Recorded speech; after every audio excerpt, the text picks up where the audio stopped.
when President Mugabe was deposed, some of the comrades that are now wanting to stand and pontificate over his funeral refused to acknowledge him. They tormented him. They made him suffer. And the family decided that we could not continue to allow him to watch the news every day in Harare. It's the likes of Opamuchinguri, Mabel Chinomona, Matema Danda called President Mugabe a traitor.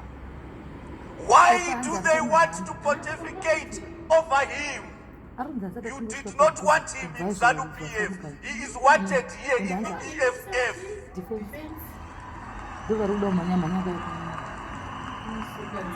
President Mugabe went to Singapore and he was staying in a rented house in Singapore. He was not in hospital. However, 5 days before he passed on Sunday, his condition deteriorated.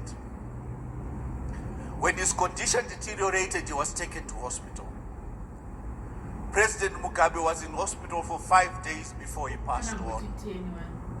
President Mugabe effectively was tormented by ZANU-PF.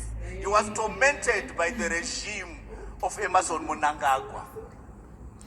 President Mugabe said, and I quote, "Zimbabwe is where I was born. Zimbabwe is where I will die. And Zimbabwe is where he will be buried." That's what he said. But President Mugabe did not die in Zimbabwe because of Emmerson Mnangagwa.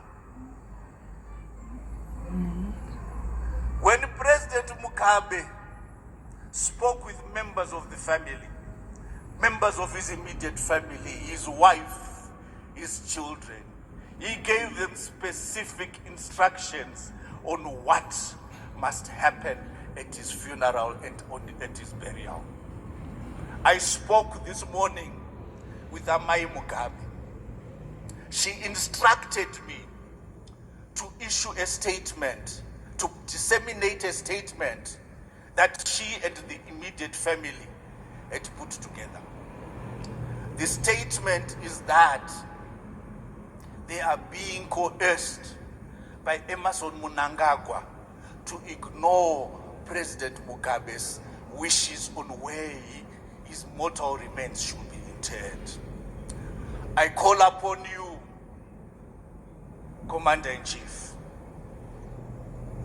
I call upon you to help the family recognize, have the wishes of President Mugabe be recognized. President Mugabe demands of us that we make sure that President Mugabe is able to rest in peace. President Mugabe is able to rest in power.